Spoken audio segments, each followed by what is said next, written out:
Good morning, dear students. My name is Kanish Goyal. Today we are going to continue our lesson number 20 of science, How do plants reproduce? So all of you will open page number 139 of your science book. New plants from seeds. Seeds play an important role in the reproduction of flowering plants. जो seeds होते हैं वो flowering plants के reproduction में एक बहुत ही important role play करते हैं. A seed has a tiny plant or an embryo which is enclosed within an outer covering known as the seed coat. एक seed coat होता है चारों तरफ जिसके अंदर आपका जो tiny embryo होता है वो enclosed होता है. The seed coat protects the embryo within it and also prevents the seed from dying. जो seed coat जो उसका बाहरी कवच होता है वो embryo को उसके अंदर protect करके रखता है और उसको सूखने से भी रोकता है. The endosperm is the food stored within the seed, which is used by the embryo for its development. और जो एक seed के अंदर जो food store होता है, जो बीज के अंदर खाना होता है, उसे हम बोलते हैं endosperm. और ये plant को use करता है embryo development के लिए. This temporary supply of food is in the form of special leaves known as seed leaves or cotyledons. ये एक special form की leaves होती हैं जिन्हें हम cotyledons बोलते हैं. उनके थ्रू ये जो टेम्परेरी खाने की सप्लाई होती है सीड को वो मिलती है एम्ब्रियो को. These are generally the first parts visible when the seed germinates. आप कभी भी किसी बीज को किसी सीड को अंकुरित करते हो तो सबसे पहले जो ग्रीन ग्रीन उससे बाहर आते हैं वो उसकी क्या होती हैं, कोटिलेडन्स होते हैं एक्चुअल में. आपको साइड में दिख रहा होगा ना पार्ट्स ऑफ सीड. इसमें आपको एंडोस्पर्म भी दिख रहा होगा, कोटिलेडन्स भी दिख रहे हैं, बेबी प्लांट और एक आपका सीड कोट है. Plants are classified depending on the number of cotyledons और सीड लीव्स दे हैव. इस तरह से प्लांट्स आपके दो पार्ट्स में डिवाइडेड होते हैं seeds. A plant with only one cotyledon is known as a monocotyledon और मोनोकोट. मोनोकोट जिसके अंदर सिर्फ एक ही कोटिलेडन होता है. जैसे आपकी ग्रास होती है, कॉर्न आपका जो मक्का होता है वो आपके मोनोकोट्स होते हैं. उनको आप दो इक्वल पार्ट्स में नहीं तोड़ सकते, वो अनडिविजिबल होते हैं आपके. मतलब आप तोड़ तो सकते हो बट दोनों आपके रिप्रेजेंटिंग पार्ट्स नहीं होते. It will be clear with other example. A plant with two cotyledons is known as a dicotyledon, है ना, डाइकोट. बीन्स आर डाइकोट्स जिसके दो पार्ट होते हैं. जैसे अगर आप चना भिगो दो तो आपका चना दो हिस्सों में टूट जाता है ना, थोड़ा सा भी प्रेस करने पर. आपके जो राजमा होते हैं वो भी दो पार्ट से बने होते हैं ना. अगर आप ध्यान से देखो बीच में एक लेयर होती है, उससे दो पार्ट्स चिपके होते हैं ना, मतलब दो उसके कोटिलेडन होते हैं, उसको हम बोलते हैं डाइकोट. लेकिन जिसका एक ही मोनोकोटिलेडन होता है या जिसका एक ही कोटिलेडन होता है उसे हम क्या बोलते हैं, monocotyledon. The process of growth of the embryo plant inside the seed is known as germination. एक सीड के अंदर एम्ब्रियो का डेवलप होना, उसकी ग्रोथ होना, उसे हम बोलते हैं germination. Seeds require the right amount of water, oxygen, sunlight and temperature for germination. किसी भी सीड को अच्छा वाटर चाहिए प्रॉपर अमाउंट में, ऑक्सीजन की ज़रूरत पड़ती है, सनलाइट की और टेम्परेचर की, ताकि वो जर्मिनेट कर पाए. As the embryo starts to develop the seed coat breaks open and a root or radicle emerges.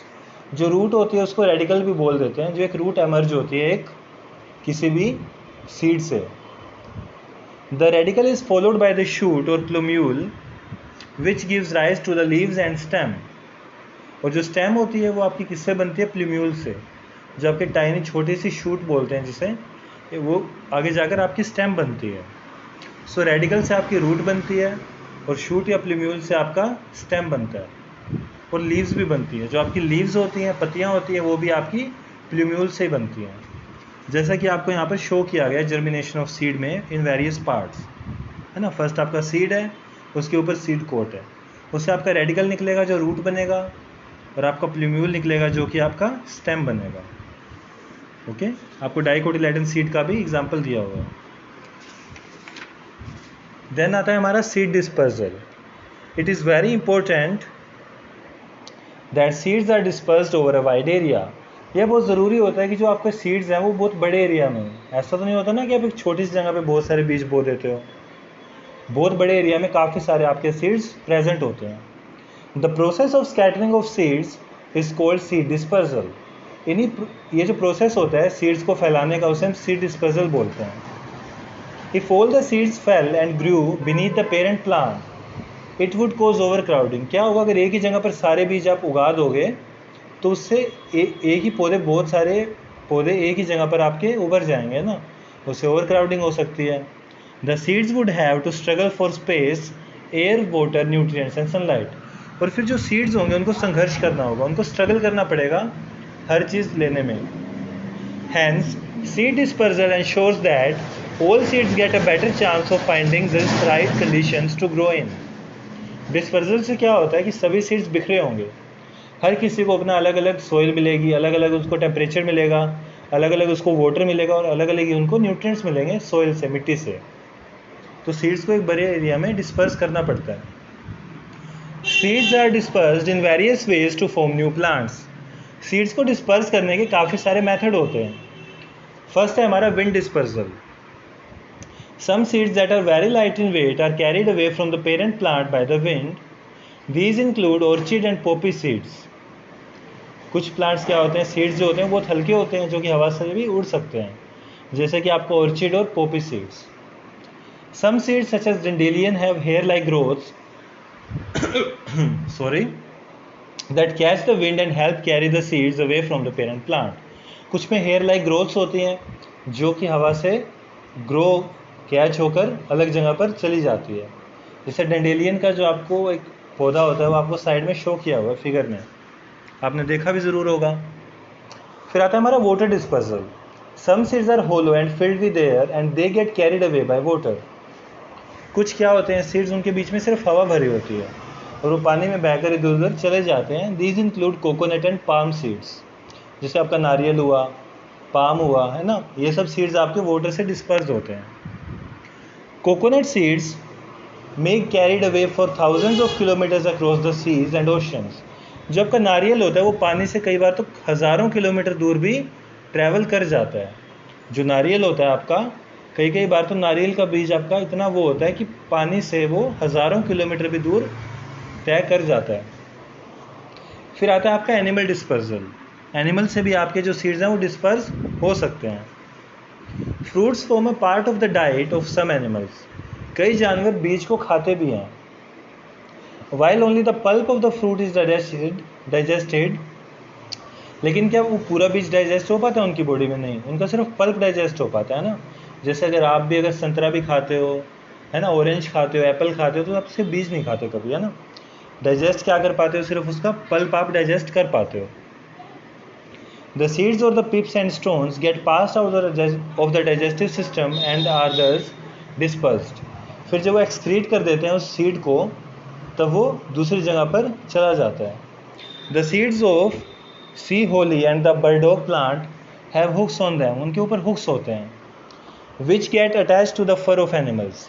Jin animal के पास फर होते हैं, कुछ होते हैं कुछ आपके कांटेदार बीज होते हैं, वो एनिमल के फर के चिपक जाते हैं. The animals later shake off the seeds far from the parent plant and thus help in seed dispersal. और वो जानवर जब कहीं दूर जाते हैं फिर उन बीजों को वहाँ पर झाड़ देते हैं और इस तरह से वो बीज एक जगह से दूसरी जगह पर आपके डिस्पर्स हो जाते हैं या फिर आपके पहुँच जाते हैं. सो 3 मेथड कौन कौन से मेन आपके? विंड डिस्पर्सल, वाटर डिस्पर्सल और एनिमल डिस्पर्सल. इसके अलावा भी आपके मेथड्स होते हैं ना, एक्सप्लोजन से भी, ग्रेविटी से भी हो सकता है, जो कि हम नेक्स्ट लेक्चर में स्टडी करेंगे. देन आपका जो फैक्ट है, to prepare for the cold winter months, ठंड की तैयारी करने के लिए जो गिलहरी होती है स्क्विरल्स, वो एक्रॉन्स और ब्यूरी को क्या करती है, एक्रॉन्स को कलेक्ट करती है और उनको गाड़ देती है ज़मीन में. कई बार तो स्क्विरल उनके बारे में भूल ही जाती है और जब वो भूल जाती हैं तो वो जो आपके एकोन्स होते हैं वो ग्रो कर जाते हैं और ओक के पेड़ में कन्वर्ट हो जाते हैं ना. ये जो एकोन्स होते हैं वो ओक ट्रीज़ में कन्वर्ट हो जाते हैं. क्यों? गिलहरियाँ उन्हें अपने यूज़ के लिए लाती हैं वहाँ पर उन्हें भूल जाती हैं, है ना. सो आपके नए पेड़ वहाँ पर उग जाते हैं. Okay students, I hope you understand. That's the lecture for today. Thanks.